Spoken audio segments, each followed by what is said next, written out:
Hello everyone. तो दोस्तों यहाँ पर आप देख सकते हो रेलवे रिक्रूटमेंट बोर्ड की ओर से यहाँ पर कुछ वैकेंसी जो हैं वो निकाली गई हैं और यहाँ पर आपको देखना है कि कौन कौन सी जो पोस्टें हैं वो निकाली गई हैं। तो सबसे पहले यहाँ पर देख लीजिए RRB Jammu Srinagar, okay, and number of vacancy नीचे यहाँ पर बताया गया है। तो देखिए यहाँ पे कौन कौन सी पोस्ट हैं जो आरआरबी की ओर से निकल कर आई हैं। तो सबसे पहले डेंटल हाइजीनिस्ट की वैकेंसी है, एक ही पोस्ट है दोस्तों और ये जनरल कैटेगरी के लिए रखी गई है। फिर है health and malaria inspector grade 3 की वैकेंसी है, इसके लिए भी यहाँ पर एक पोस्ट है जो एसटी वालों के लिए रखी गई है।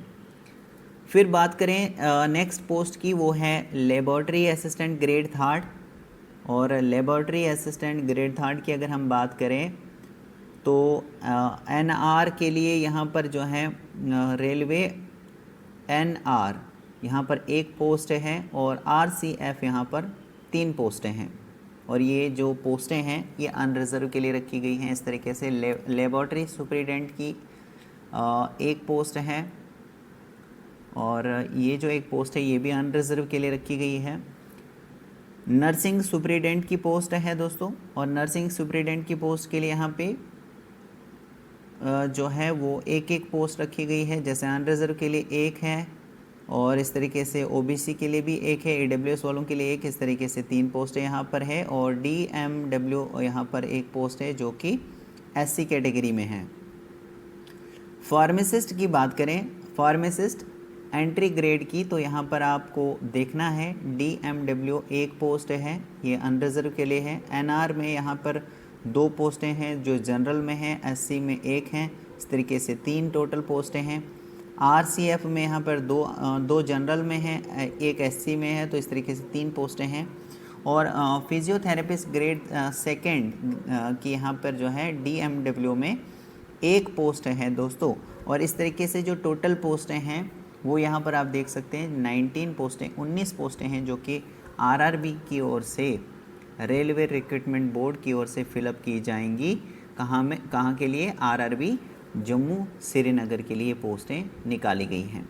ठीक है, अब बात करेंगे यहाँ पे कि ये जो पोस्टें हैं इनके लिए क्वालिफ़िकेशन क्या चाहिए होगा। मतलब जैसे मान लीजिए कि जो है आप किसी मेडिकल लाइन में हैं, तो यहाँ पर रेलवे की ओर से जब आप वहाँ से कंप्लीट हो जाएंगे तो आपको ये भी पता होना चाहिए कि कौन सी ऐसे डिपार्टमेंट्स हैं जहाँ पर जो है वो भर्ती जो है वो होती है जब आप कोर्स कंप्लीट करेंगे तो, या फिर कोर्स अगर आप कंप्लीट कर चुके हैं तो भी यहाँ पर जो है आपको पता होना चाहिए कि कौन कौन से डिपार्टमेंट्स में क्या क्वालिफ़िकेशन है और कौन कौन सी पोस्टें जो है निकाली जाती हैं। तो सबसे इसके लिए हमें थोड़ा सा नीचे ऊपर जो है वो स्क्रॉल करना पड़ेगा।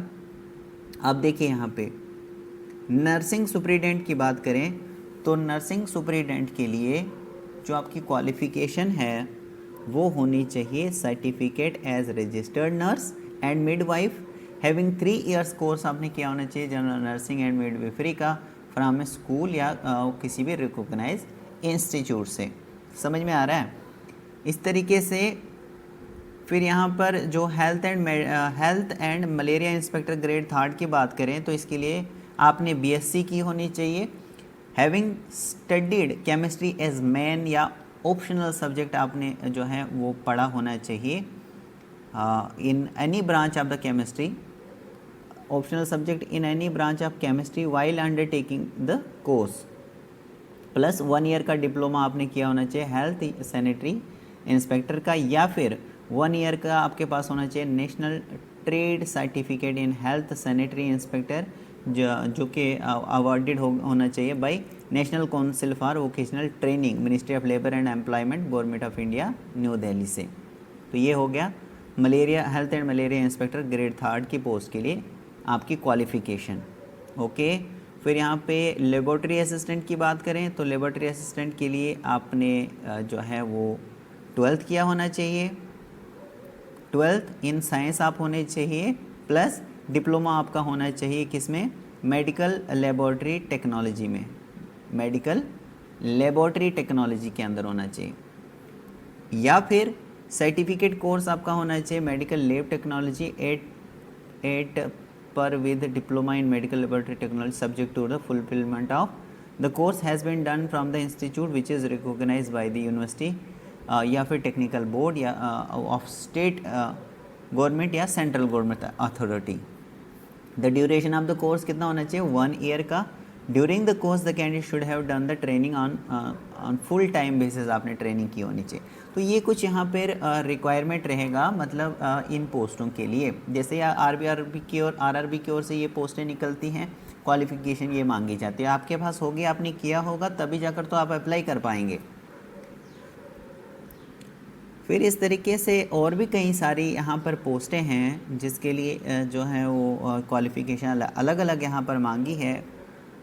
थोड़ा सा मैं नीचे स्क्रॉल करूँ तो फार्मासिस्ट की बात करें, फार्मासिस्ट एंट्री ग्रेड की, तो इसके लिए देख लीजिए यहाँ पे 10+2 आपने किया होना चाहिए साइंस से या इसके इक्विवेलेंट में, विद डिप्लोमा आपने किया होना चाहिए in pharmacy, with diploma in pharmacy आपने किया होना चाहिए किसी भी रिकॉग्नाइज इंस्टीट्यूट से, एंड रजिस्टर्ड एज होने चाहिए आप pharmacist under the pharmacy act 1948, या फिर बैचलर डिग्री आपने की होनी चाहिए pharmacy B pharma from recognize university या इक्विवेलेंट, एंड रजिस्टर्ड आप होने चाहिए pharmacist under the pharmacy act 1948। तो ये क्वालिफिकेशन रिक्वायर्ड रहेगी अगर आप फार्मासिस्ट एंट्री ग्रेड के लिए रेलवे में अप्लाई करना चाहते हैं।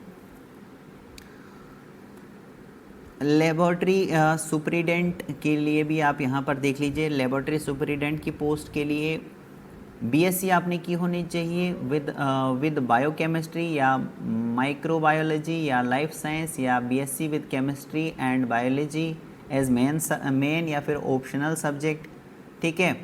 प्लस डिप्लोमा आपने किया होना चाहिए medical lab technology medical lab technology में, या फिर अगर ये नहीं है आपके पास तो आर में बताया गया है आपने बीएससी की होनी चाहिए मेडिकल टेक्नोलॉजी में। समझ में आ रहा है ना।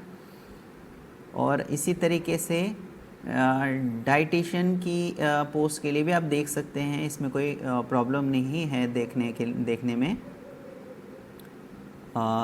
तो यहाँ पे अलग अलग पोस्टों के लिए अलग अलग क्वालिफ़िकेशन है। तो थोड़ा सा नीचे थोड़ा सा ऊपर हम स्क्रॉल करते हैं। देखिए इन पोस्टों के लिए रेलवे की बात करें तो यहाँ पर जो है मेडिकल भी देखा जाता है। मेडिकल क्या होता है, ये C1, C2, B1 का जो है वो मेडिकल स्टैंडर्ड होता है। अगर आपको ये भी जानना है तो ये भी मैं आपको नेक्स्ट वीडियो में बता दूंगा, आप मुझे कमेंट के ज़रिए बता दीजिएगा। तो मेरे कहने का यहाँ पर मतलब यही था, सबसे मेन मेरा फोकस यही था कि अगर आप कोई भी कोर्स को चूज़ करते हैं, ठीक है, तो उस कोर्स को करने के बाद आपको ये भी ध्यान रखना है कि आगे उसमें पोस्टें कौन कौन से डिपार्टमेंट में निकलती हैं, टाइमली निकालती हैं, ताकि उस कोर्स को करने के बाद आप उन पोस्टों के लिए अप्लाई कर सकें, वो जो क्वालिफ़िकेशन, वो जो आपने मतलब कोर्स आप कर रहे हैं, ठीक है। तो ये मैंने आपको बता दिया। यहाँ पर कुछ पोस्टों के लिए मैंने बता दिया आपको, कुछ पोस्टों के लिए मैंने नहीं बताया है आपको,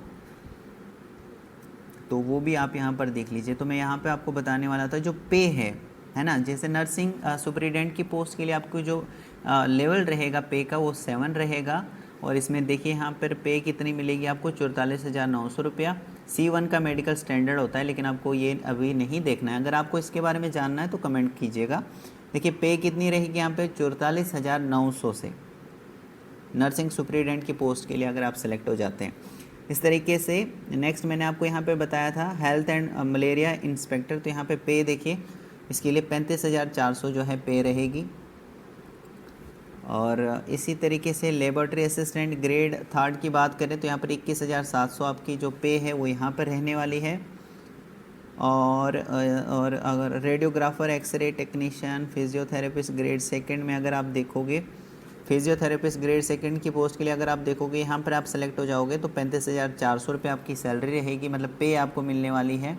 इसके लिए बैचलर डिग्री आपने की होनी चाहिए फिजियोथेरेपी में किसी भी रिकॉग्नाइज यूनिवर्सिटी से, और नंबर 2 2 ईयर का आपके पास प्रैक्टिकल एक्सपीरियंस होना चाहिए फिजियोथेरेपी का किसी भी गवर्नमेंट या फिर प्राइवेट हॉस्पिटल का, और एटलीस्ट 100 बेड्स उसके होने चाहिए, मतलब हॉस्पिटल के, मतलब अच्छे हॉस्पिटल से आपका ये एक्सपीरियंस होना चाहिए।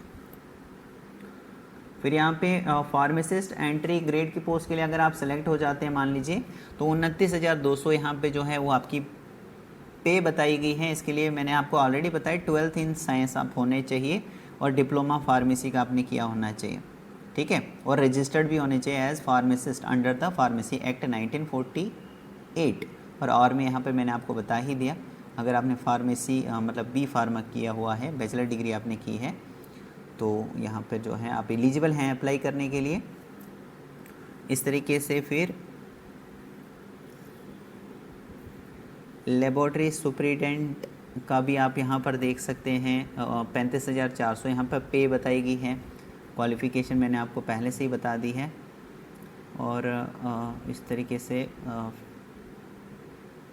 तो ये कुछ पोस्टें थी जो यहाँ पे देखिए अलग अलग यहाँ पर जो हैं स्टेट वाइज जो है यहाँ पे बताई गई हैं, जैसे RRB Bhopal, RRB Bhubaneswar, RRB Bilaspur, RRB Chandigarh और RRB Chennai, RRB Gorakhpur, RRB Guwahati, RRB Jammu Srinagar. तो मैंने आपको यहाँ पे बताया, क्यों मैंने बताया, क्योंकि काफ़ी सारे स्टूडेंट्स को मैंने देखा कि उनको नहीं पता है, कोई भी कोर्स को चूज़ करने से पहले उनको नहीं पता है कि आगे चलकर जो है वो क्या होने वाला है। तो यहाँ पर मैं आपको इस तरीके से बताने वाला हूँ ताकि आपको भी पता लगे कि भाई जो भी कोर्स आप चूज़ कर रहे हैं या फिर कर रहे हो, तो आगे चलकर इन डिपार्टमेंट्स के अंदर पोस्टें निकलती हैं। तो ये पोस्टें किन की ओर से निकल कर आई हैं? आरआरबी, रेलवे रिक्रूटमेंट बोर्ड, यानी रेलवे की ओर से ये जो है भर्ती की जा रही है। सो होप करता हूँ ये वीडियो जो है आपको हेल्पफुल लगा होगा। So thank you very much.